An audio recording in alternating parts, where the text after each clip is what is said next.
Hi, this is Dennis Dalton, the safety officer for the Rocky Mountain Flight Training Center. And this is the safety presentation for October 27th, 2020, Traits to be a Successful Pilot.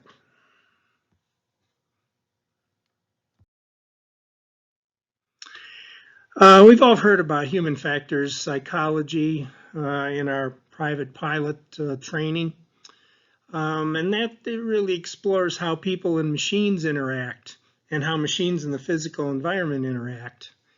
And since we operate an airplane, which is machinery, we've learned about a lot of different factors and that affect our behavior, and human beings share common factors that can get us into trouble. So learning how to mitigate those common trends can make us a successful, safer pilot. There's a few of these. I don't have a complete list, although some of these of those traits to be more successful are the ones I have listed here, and we'll go through these and then go after them one by one. Always want to be better. Fly every flight like it was a check ride. Never accept probably in planning or maintenance. Use a personal minimum checklist. Maintain an awareness of inherent risks and limitations of GA flying. Have the means and willingness to commit necessary resources to maintaining pilot proficiency and aircraft airworthiness. So let's take these one at a time. Always want to be better. As a pilot, do not accept the minimum standards. Always want to improve your skill and knowledge, not just to achieve a new certificate or rating. Improve your skill by practicing flight maneuvers. Improve your knowledge by studying aircraft systems, aerodynamics, weather, and accidents to learn how to avoid mistakes made by others. A lot of our safety meetings are involved in improving our knowledge here at the Flight Club. Minimum standards, usually for your flight tests, those are the minimum standards. And that's why a lot of the teaching has been changed to a scenario-based training so that just the minimum standards of performance were not the only measure of your skill as a pilot. Fly every flight like it was a check ride. Procedures and regulations came about because of serious accidents. Examiners look unfavorably at applicants taking shortcuts on procedures and regulations. Fly every flight as if an examiner was watching. I guess you can leave the nervousness out. I know I always do, or try to, and it's very difficult to focus. When you're by yourself, it seems like it's a little easier sometimes. But I always try as best I can and to fly the best I can. And if an examiner was with me, I guess that would certainly be qualify for that, or a chief pilot. The successful pilot never accepts probably in planning or maintenance. Consider these examples. Have you ever found yourself saying any of the following? The ceiling will probably improve before we reach higher terrain. There will probably be enough fuel even with a headwind. The oil leak will probably be okay until we get back to our home airport. I will probably feel better in a little while. That new nick in the prop will probably be okay until I can get it dressed out. There's icing forecast, but it probably won't amount to very much. I'm sure you could add probably another 6 or 8 probablys to this. I use the word probably a lot, and I'm not sure. I guess that's because the outcome is not certain. And I think that's an issue that we'll talk about in a little bit as far as risk. Often external factors influence pilots to rationalize dangerous decisions. Any time probably enters the decision-making process treated as a huge red flag. Use a personal minimums checklist. This can not only guide our decisions, but can be shared with passengers on the flight. If passengers are aware of the limits of general aviation, they can make alternate plans, which can alleviate a human factor of external pressure on the pilot. I'm sure that happens either with low fuel and not wanting to make a stop in order to get to your destination on time, and then running out of gas. It could be taking off and coming back from somewhere and you need to get back in a certain time, or you need to make a certain destination.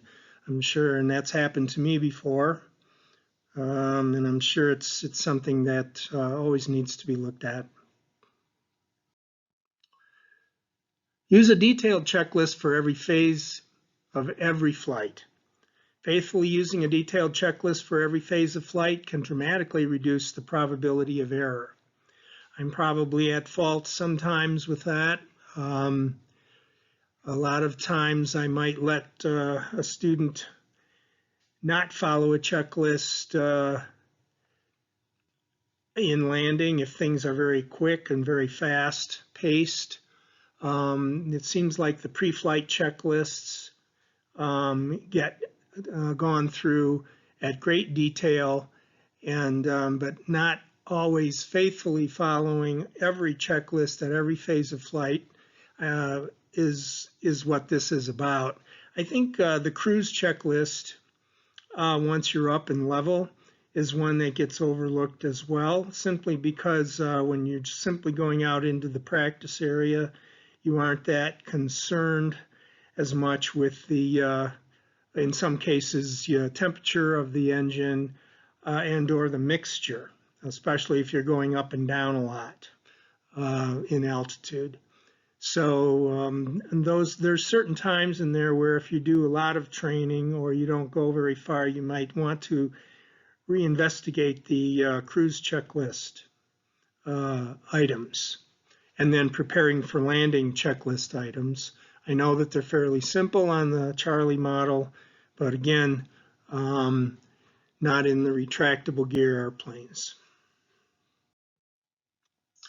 Maintain awareness of inherent risks and limitations of GA flying. Never forget the airplane is not a car. An airplane operates in 3 dimensions. An airplane is much faster. It is more susceptible to weather-related problems. It cannot easily be pulled over while a situation is resolved. It is not as crash-worthy, and that's for sure. You know, the two people in this picture, you know, relates to the second to the last item here. It cannot be easily be pulled over while a situation is resolved. I frequently tell or try to impart to people when I'm teaching that slow the airplane down. Flying in trimming the airplane for a minimum cruise flight like a 1700 RPM and trim for level flight, slowing the airplane down if you aren't sure where you are or things are going too fast for you in your instrument approach. You can always slow the airplane down. You can always fly in a gentle banked circle or a racetrack pattern as a holding pattern in order to catch up on what's going on. But it is important that the airplane is trimmed for hands-off level flight in order to do that. But that's probably the closest thing you can get to pulling over to the side of the road and figuring out what's going on. Which is why a simulator is great for training in a lot of those situations, because we simply turn to the pause button, and there you are. Then we can discuss something and then resume. Have the means and willingness to commit necessary resources to maintaining pilot proficiency and aircraft airworthiness. GA flying consumes resources. Operating a GA aircraft safely requires the resources of money and time. Shortcutting recurrency training, proficiency flying, or necessary maintenance significantly increases the risk of having an accident. I know as I was compiling this that I'm kind of speaking to people who are already in a club, so this does probably relates more to myself and others that own planes. Consider an airplane partner, fractional ownership, or club over solo ownership. I'm sure everyone in here that's flying in the club would prefer to do just the opposite. It does, and I am saying that it's quite a commitment. I've owned a plane for 15, going on 18 years now, and it's constantly keeping after the regulations and the aircraft, and because there's no one else there doing it. Flying can be more effective, fun, and affordable taking a fellow pilot along, sharing the flying, the ideas, and the cost. Summary. Other ideas to think about and discuss if this were a live presentation and we could get your input on a lot of these things is, do you take responsibility? You know, pilots are responsible for the safety of passengers in the air and on the ground. A successful pilot is self-disciplined and consistent in applying good judgment. Are you a trustworthy person? Passengers and aviation professionals, like those in the tower, other fellow pilots in a non-controlled traffic pattern, rely on pilots to make the right decisions. A good pilot plans their flight carefully. Are you mature? Well, because pilots have a lot of responsibility, it's essential that they have a strong, mature decision-making and communication skills. Can you work under pressure? At certain times of flight, pilots have to perform multiple tasks at once. And as I said earlier, the only way you can slow that down is to slow the plane down.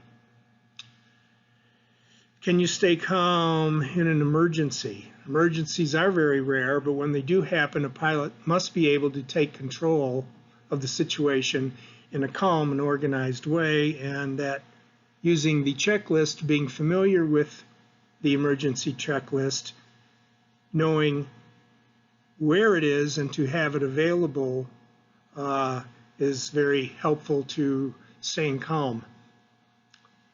Also, having your own personal checklist, which you wrote, helps to reinforce your thinking, especially when things are not commonplace. Can you follow instructions? And I guess this might say, can you follow the advice of others? And maybe those two things are together. You know, pilots have to be able to follow instructions and advice from another person, whether in flight training, in the work environment, or from air traffic control. Do you know your own abilities and limitations? Well, this is where, you know, a successful pilot is a risk evaluator, not a risk taker. Ask questions if you do not know the answer. Are you dedicated to self-improvement? You need to be open to continuously improving your skills and mindset.